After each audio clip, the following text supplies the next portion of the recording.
الحمد للہ رب العالمین والعاقبۃ للمتقین والصلاة والسلام علی سید الانبیاء والمرسلین اما بعد فاعوذ باللہ من الشیطان الرجیم بسم اللہ الرحمن الرحیم۔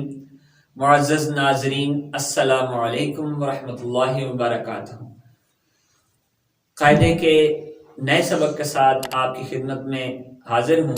آج کے اس سبق میں ہم نیا طریقہ کار جو ہے وہ اختیار کریں گے اس تختی کو پڑھنے کا۔ پچھلے جو گزشتہ اسباق ہیں 2 سے 3، ان میں آپ نے جانا تھا کہ بچوں کو ہم نے روان حرکات پڑھانے کا طریقہ سیکھا تھا، اور اس کے بعد ہم نے اس میں ٹوکواں بھی سکھا لیا، یعنی ایک ایک بچے کو ٹوکوی حرکات بھی سکھائیں۔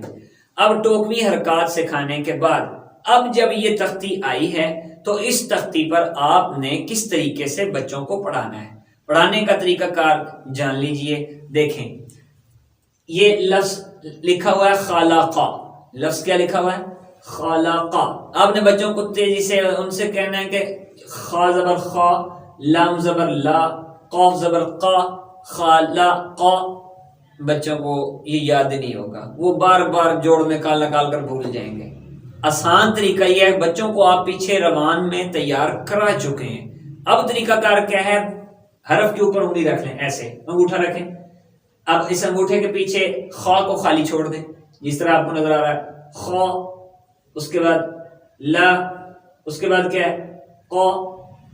بچوں کو ایک ایک حرف ٹوکواں ٹوکواں، خا، لا، قا، را، زا، قا۔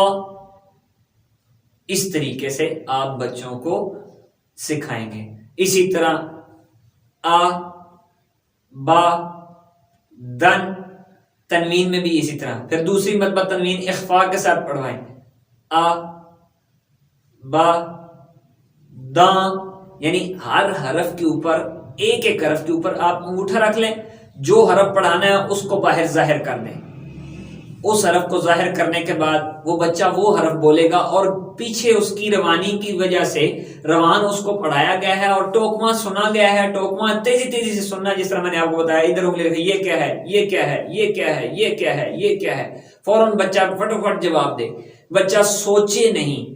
جب اس کو اس طریقے سے یہ تختیاں تیار ہو جائیں گی تو یہ آگے وہ خود بخود جو ہے یہ روان پڑھ رہا ہے۔ اب اس کے بعد جب یہ تختی مکمل ہوگی، بچہ جو چیزیں اس تختی میں موجود نہیں، جو اب تک ہم نے نہیں پڑھی، اس کے علاوہ اگر کوئی بھی کلمہ اسی تختی سے ریلیٹڈ یا پیچھے جو ہم نے ان کے مشق کی تھی ان مشقوں کے ریلیٹڈ اگر کوئی بھی لفظ آئے گا، بچہ بغیر جوڑ نکالے خود بخود جو ہے وہ پڑھ لے گا۔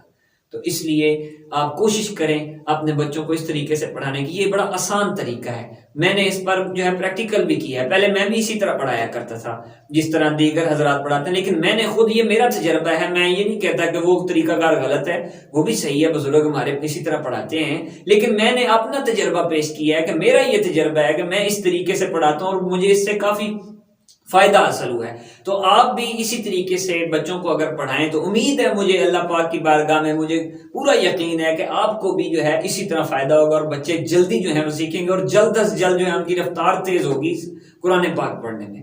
اللہ پاک سے دعا ہے کہ اللہ پاک ہم سب کے علم و عمل میں اضافہ فرمائے۔ السلام علیکم ورحمۃ اللہ وبرکاتہ۔